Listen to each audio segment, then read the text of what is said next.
Price Lord. ஹல்லேலூயா. எத்தனை பேர் உண்மைக்குமே இன்னைக்கு எத்தனை பேர் சந்தோஷமா இருக்கிறீங்க? அப்படியா? கரெக்டு தானா? சந்தோஷமா தான் இருக்கிறீங்களா? ஆமீன், ஸ்தோத்திரம். இப்போ நம்ம முதல் வார்த்தை நம்ம குறித்து நம்ம தியானிச்சோம், அப்படி தானே? முதல்ல வார்த்தை என்ன சொன்னாப்புல? மன்னிப்பை குறித்து பேசினாங்க. இன்றைக்கி அநேகர் நம்ம மன்னிக்க முடியாதபடி இருந்த சூழ்நிலையில் இருக்கிறோம். நான் மன்னிப்பை பெறாதபடி இருந்த சூழ்நிலையை நம்ம குறித்து நம்ம பார்த்தோம். கர்த்தர் தாமே நம்ம இந்த வார்த்தையை பேசினார். நம்மளும் மற்றவர்களை மன்னிப்பதற்கு ஆவியானவர் நமக்கு உதவி செய்வாராக. ஆமேன். இன்னைக்கு இரண்டாவது வார்த்தைக்கு நேராக நம்ம தியானிக்கலாம். என்ன வார்த்தை? இன்றைக்கு நீ என்னோடு கூட பரதேசியில் இருப்பா என்று மெய்யாகவே உனக்கு சொல்கிறேன் என்றார். இந்த வார்த்தையை குறித்து நம்ம தியானிப்போம்.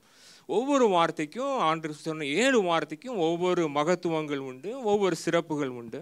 முதல்ல என்னது? மன்னிப்பை குறித்து, மன்றாட்டு ஜெபத்தின் மன்னிப்பை குறித்து அந்த ஆண்டவர் சொன்னார் என்று தியானித்தோம். இதில் நம்ம பார்க்கிறோம். ஸோ ஆண்டவர் இயேசு கிறிஸ்துவை சிலுவையில் அறையும் பொழுது அவர் 2 பக்கமும் யார் அறைந்திருந்தார்களா? 2 கள்ளர்களை அறைந்திருந்தார்கள் என்று பார்க்கிறோம். இந்த சூழ்நிலையில தான் என்ன நடக்குது? அநேகர் அந்த வழியாக கடந்து செல்கிறார்கள். பிரதான ஆசாரியர்கள், வேத பாரகர்கள், அதுக்கப்புறம் யார்? பொற்சேவர்கள், நிறைய பேர் கடந்து செல்கிறாங்க. எல்லாரும் அவர் குறித்து என்ன பண்ணுறாங்க? பரிகாசம் பண்ணுறாங்கன்னு பார்க்குறோம். அப்படி தானே?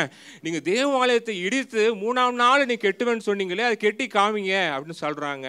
நீ இஸ்ரவேலின் ராஜான்னு சொல்கிறீங்களே, இந்த சிலுவையை விட்டு இறங்கி இப்பொழுது நீங்கள் காமிங்க அப்படின்னு சொல்கிறாங்க. அதை மாத்திரம் இல்லை, பொற்சேவர் என்ன பண்ணுறாங்க? நீ என்னது இஸ்ரவேலின் ராஜாவே வாழ்கன்னு சொல்லிட்டு என்ன பண்ணுறாங்க? ஒரு தடியினால் அடித்து அவரை தூப்பி என்ன பண்ணுறாங்கன்னா பரிகாசம் பண்ணுறதை நம்ம பார்க்குறோம். இதெல்லாம் பார்த்து கொண்டிருக்கிற அந்த 2 கள்ளர்களும் அப்படி பார்க்குறாங்க, நடக்கிற சூழ்நிலைகளை பார்க்குறாங்க, இயேசுவை பார்க்கிறார்கள். எல்லாரும் செய்கிற செயல்களை பார்த்து கொண்டே இருக்கிறார்கள். அதில் ஒரு கள்ளன் சொல்கிறான், நீ கிறிஸ்துவா இருந்தால் என்ன பண்ணுங்க? நீ முதலாவது உங்களை நீங்கள் ரட்சித்து அதுக்கப்புறம் நீங்கள் எங்களை ரட்சிங்க. நீங்கள் அநேகருக்கு நீங்கள் சுகத்தை கொடுத்ததை நாங்கள் பார்த்துருக்குறோம். அநேகருக்கு நீங்கள் பிசாசுகளை விரட்டி நாங்கள் பார்த்துருக்குறோம். அநேகருக்கு எத்தனையோ விடுதலை கொடுத்துருக்கீங்க, கட்டுகளெல்லாம் உடைச்சிருக்கிறீங்க. ஆனால் இப்போ உள்ள சூழ்நிலையில் நீங்கள் முதலாவது நீங்கள் உங்களை மேலே ரட்சிச்சுக்கோங்க, அதுக்கப்புறம் எங்களை மேலே ரட்சிங்க. நீ யாராக இருந்தா? நீ ஒரு கிறிஸ்துவாக இருந்தா. அப்போது இன்னொரு கள்ளன் சொல்கிறான், நம்ம இதுக்கு அப்புறம் பாத்திரமா? நம்ம ஆல்ரெடி எங்கே இருக்கிறோம்? ஆக்கினை தீர்ப்பு நம்ம மேலே இருக்குது. நமக்கு இதுக்கு பாத்திரமா? இப்போ கூட எனக்கு பயம் இல்லையா? ஆனால் இவர் மேலே என்ன ஒரு குற்றம் இருக்குது? இவர் என்ன செய்தார்? இவர் குற்றமில்லாத ஒரு ஆட்டுக்குட்டியால் இந்த இடத்துல இருக்கிறாருன்னு சொல்லிட்டு அந்த 2வது ஒரு கள்ளன் ஒரு ஜெபத்தை ஏறெடுக்கிறான். ஆண்டவரே, நீர் உம்முடைய ராஜ்யத்தில் வரும்பொழுது அடியேன ஒரு விஷயம் நினைங்க. உம்முடைய ராஜ்யம் ஒன்று இருக்குது, அந்த இடத்துல நீங்கள் வரும்பொழுது, அன்றைக்கு நீங்கள் போகும்போது இந்த பாவியை ஒரு விஷயம் நினைங்க ஆண்டவரே. அந்த ஒரு மன்றாட்டின் ஒரு அழுகையான ஒரு ஜெபத்துக்கு தான் ஆண்டவர் கொடுக்குற ஒரு பதில் தான் என்னது? இன்றைக்கு நீ என்னோடு கூட எங்கே இருப்ப? பரதேசியில் இருப்பான் என்று மெய்யாகவே நான் சொல்லுகிறேன் என்று சொன்னார். இவ்வளோ அழகான ஒரு வார்த்தை இல்லை? எந்த சூழ்நிலையிலையும் சிலுவை நோக்கி பார்க்குற ஜனங்களுக்கு ஆண்டவர் சொல்றார், ஒரு விடுதலை உண்டு, ஒரு மன்னிப்பு உண்டு. எப்பேற்பட்ட ஒரு பாவியாக இருந்தாலும் சரி, எப்பேற்பட்ட பாவத்தை செய்து ஒரு கிறிஸ்துவை நோக்கி சிலுவை நோக்கி பார்க்குறவனுக்கு ஒரு விடுதலை உண்டு. எப்பேற்பட்ட கட்டுகளை உடையவனாய் இருந்தாலும் சரி, சிலுவை நோக்கி பார்க்கும் பொழுது அந்த கட்டிலிருந்து ஒரு விடுதலை உண்டு என்கிறதான ஒரு சத்தியத்தை சொல்லுகிறது தான் இது. எப்பேற்பட்ட ஒரு மனிதனும் சிலுவை நோக்கி பார்க்கும் பொழுது கர்த்தர் அந்த பதிலுக்கு, அந்த ஜெபத்தை கேட்டு பதிலை கொடுப்பதற்கு அவர் வல்லவராக இருக்கிறார். இந்த இடத்துல பார்க்கிறோம், ரட்சிப்பை குறித்து நாம் இந்த இடத்துல பார்க்கிறோம். ஒருவேளை அந்த மனிதனுக்கு ஒரு ஆக்கினை தீர்ப்பு இருந்த போதிலும் ஆண்டவர் என்ன பண்ணல? அவனுக்கு 2வது மரணத்தை அவனுக்கு கொடுக்கல. அப்படி தானே? 2வது மரணத்தை அவனுக்கு கொடுக்கல. அவனுக்கு பரதேசில் ஒரு இடத்தை ஆண்டவர் காயத்தைப்படுத்தி வச்சிருந்தார் என்று பார்க்கிறோம். ஆமேன். இதில் பார்க்கும் பொழுது பொதுவாக பழைய ஏற்பாட்டின் மோசையின் பிரமாணம் யாத்ராம் 22ஆம் அதிகாரம் 1-2-15 பார்த்தாலும் சரி, அன்றைக்கு ரோம அரசாங்கத்தின் சட்டங்களை பார்த்தாலும் சரி, அந்த கள்ளர்களுக்கு மரண தண்டனை கிடையாது. அப்படி தானே? திருட்டுக்கு மரண தண்டனை கிடையாது. பொதுவாக எப்போ இந்த மரண தண்டனை இந்த திருட்டுக்கு வரணும்னா, அந்த திருடர்கள், அந்த கள்ளர்கள் வந்து முதலாவது செய்த தப்புக்கு ஆல்ரெடி அந்த அரசாங்கம் ஏதோ ஒரு தண்டனை கொடுத்துருப்பாங்க. ஒரு அபதாரமோ இல்லைன்னா ஒரு சிறை தண்டனையோ ஏதோ கொடுத்துருப்பாங்க. அதை மறுபடியும் அந்த செய்த குற்றத்துக்கு தண்டனை உண்டு. ஆனால் தண்டனையும் மீறி மறுபடியுமாக அந்த தவறை செய்யும் பொழுது, அந்த தவறுக்கு மேலே தவறு அவன் மேலே குற்றம் சுமரும் பொழுது, அந்த அரசாங்கத்துக்கு ஒரு வழி இல்லாமல் என்ன பண்ணுறாங்க, திருத்தவே முடியாது என்று ஒரு மரண தண்டனையை விதித்து பார்க்கிறோம். இல்லைன்னா நம்ம நல்ல சமாரியனுடைய அந்த சம்பவத்தை பார்க்கும் பொழுது, அந்த பேரபலை பார்க்கும் பொழுது அதில் பார்க்குறோம், அந்த கள்ளர்கள் என்ன பண்ணுறார்களாம், அவனை வஸ்திரத்தை உரிந்து அடித்து என்ன பண்ணாங்களாம், அவர்களை குற்றுயிர் ஆக்கி, அதாவது அவனை அட்டன் பண்ணலன்னா, அவன் யாரும் உதவி செய்யலைன்னா, அவன் பாதி உயிரில் இருக்கிறான், யாரும் அவனை உதவி செய்யலைன்னா அந்த பாதிக்கப்பட்ட நபர் என்ன பண்ணுவாங்க, மரணத்துக்கு ஏதுவாய் அவர்கள் போயிடுவாங்க. அப்போ அந்த கள்ளர்கள் ஒருவேளை என்ன பண்ணியிருக்கலாம், தண்டனைக்கு மேலே தண்டனை பெற்றும் நான் தொடர்ந்து அந்த பாவத்தை செய்து கொண்டே இருக்கிறேன், அதனால என் மேலே ஒரு ஆக்கினை தீர்ப்பு வந்தது.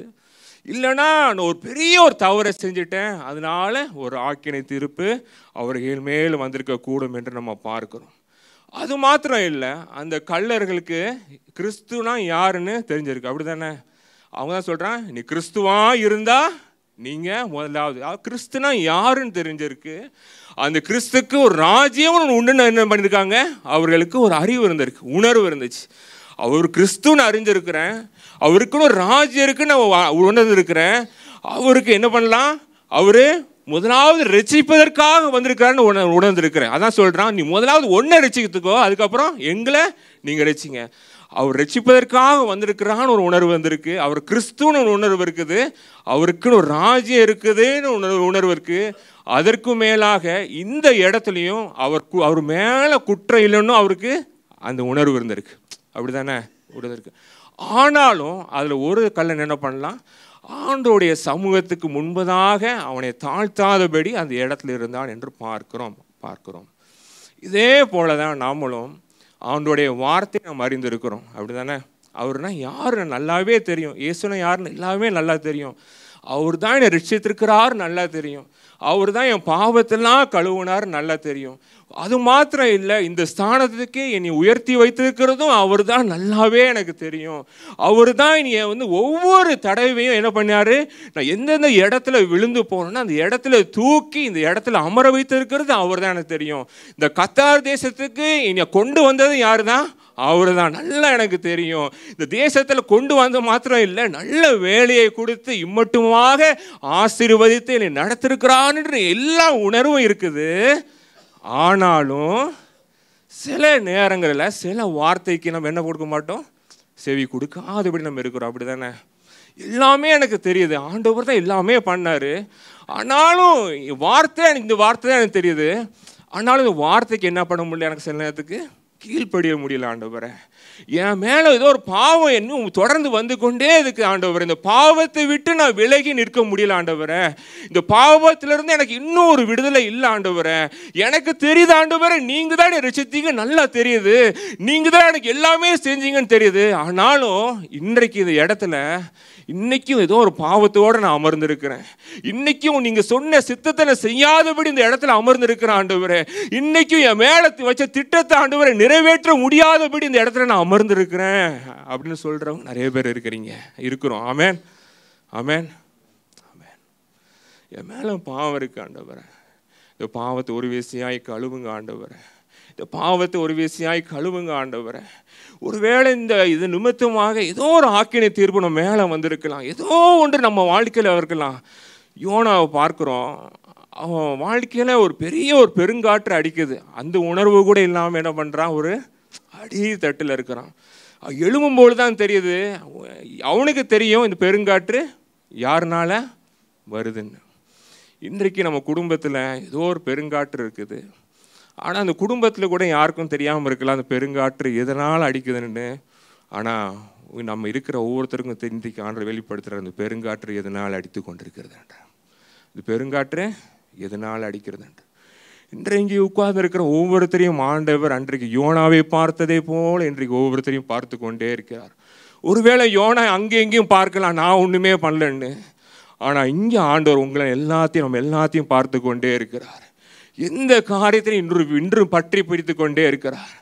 எந்த காரியம் இன்றைக்கு ஒன்று ஆண்டருக்கு விரோதமாக நம்ம செஞ்ச இடத்துல அமர்ந்து இருக்கிறோம், ஒரு விசையாக நம்ம தாழ்த்தி, ஆண்டவரே இந்த பாவம் எனக்கு வேண்டாம் ஆண்டவரே, இந்த வார்த்தைக்கு நான் இன்னை வரைக்கும் எனக்கு கீழ்ப்படியாமல் இருக்கிற ஆண்டவரே, நான் கீழ்ப்படுகிற ஆண்டவரே, நான் யார் நான் உணர்ற ஆண்டவரே அப்படின்னு சிலுவை நோக்கி பார்க்கும் பொழுது ஆண்டவர் அந்த ஆக்கினை தீர்ப்பை மாற்றி எழுவதற்கு ஒரு வல்லவராக இருக்கிறார். ஆமேன்.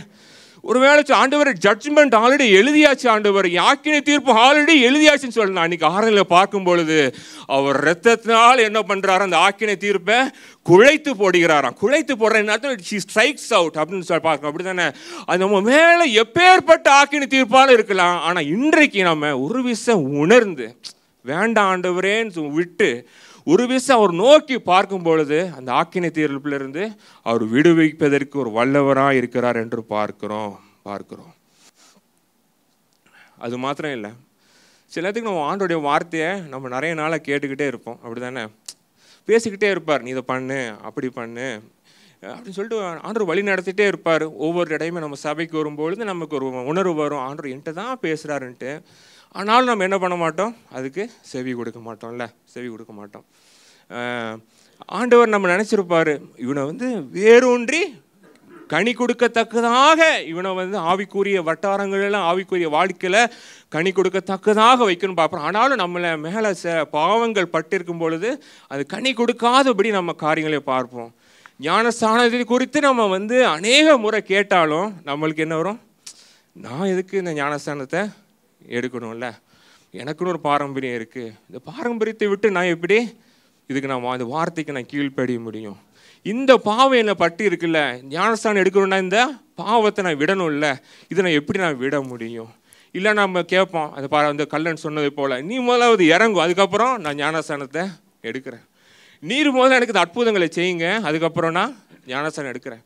என் பிள்ளைகளுக்கு இந்த நிலைமை இருக்குது, நீ இந்த அற்புதங்களை செய்யுங்க, நான் ஞானஸ்தானத்தை எடுக்கிறேன் அப்படின்னு சொல்லிட்டு பார்க்குறோம். ஆண்டவர் அப்படி பண்ணுவாரா? அவர் வார்த்தைக்கு நம்ம என்ன கொடுக்கணும்? அவருக்கு சிலுவையிலிருந்து இறங்கினாலும் சரி இறங்கலாம்னு சொல்லி அவர் தான் எனக்கு கர்த்தராக இருக்கிறார். இந்த அக்கினி சூழ்நிலையில் விட்டு என்னை விடுவிக்காமல் விடுவிக்காமல் போனாலும் சரி அவர் தான் எனக்கு யார், அவரை நான் தொடர்ந்து நான் ஆராதிப்பேன். ஒருவேளை எனக்கு முன்பதாக ஒரு சிங்க கேபி ஆயத்தப்படுத்தி வச்சிருக்கலாம், ஆனாலும் அவரை ஜெபிப்பதற்கு இந்த சிங்க கேபி எனக்கு ஒன்றும் ஒரு பொருட்டே கிடையாது. நான் எப்பொழுதுமே ஜெபிப்பேன். எனக்கு அற்புதம் செஞ்சாலும் சரி அற்புதம் செய்யாமல் இருந்தாலும் நான் ஜெபிப்பேன். எப்பேற்பட்ட நிலைமையாக இருந்தாலும் சரி நான் என்ன பண்ணுவேன், ஆண்டவருக்கு முன்பதாக நான் தாழ்த்துவேன். ஆண்டவருடைய வார்த்தைக்கு நான் கீழ்ப்படிவேன்னு வரும்பொழுது தான் அங்கிருந்து ஒரு ரட்சிப்பு உண்டாகும் என்று நம்ம பார்க்கிறோம். நம்ம ஒவ்வொரு தடவையும் நம்ம சபைக்கு வரும்பொழுது நமக்கு ஒரு நிலைமை வரும், இந்த பாதை எனக்கு ஆண்டவர் அனுமதிச்சிருக்கிறாரா அப்படின்னு வருவோம். நம்ம சபைக்கு வருவோம், ஆண்டவர் பேசுவார், திடப்படுத்துவார். அடுத்த வாரம் என்ன பண்ணுவோம், நம்ம அதே கேள்வியோடு தான் வருவோம். அப்படி தானே, இந்த பாதை எனக்கு தானே ஆண்டவரேன்னு சொல்லிட்டு வருவோம். அன்றைக்கும் பேசுவார். இதேமாரி தான் வேதத்தில் பார்க்கும்பொழுது கிதியோனுன்ற ஒருத்தர் இருந்தான். அவன் கேட்டுக்கிட்டே இருந்தான். ஆனால் ஆண்டவருடைய பதில் அவன் மேலே வந்த உடனே வசனம் சொல்கிறது, அவன் எழுந்திருந்து அவன் என்ன சொல்கிறான்னா, மீதியானுடைய பாளையத்தை நம்ம கையில் ஒப்பு கொடுத்தாரு சொல்லிட்டு எழுந்திரிச்சிருந்தானா. அப்போ நம்ம ஆண்டவர் என்ன சொல்கிறாரு, உன் மேலே ஒரு வாக்கு தத்துவம் வச்சுருக்கிறேன், உன் மேலே ஒரு அபிஷேகம் வச்சுருக்கிறேன், அதை புரிஞ்சுக்கோ. அந்த அபிஷேகத்தை நம்ம உறுதிப்படுத்த என்ன பண்ணணுமா, நம்ம எழும்பி நம்ம செல்லணும்னு பார்க்கணும். பலியை பார்க்கலாம் கீழ்ப்படிதல் மேலான உத்தமம். அப்படிதானே உத்தமம். ஆமென்.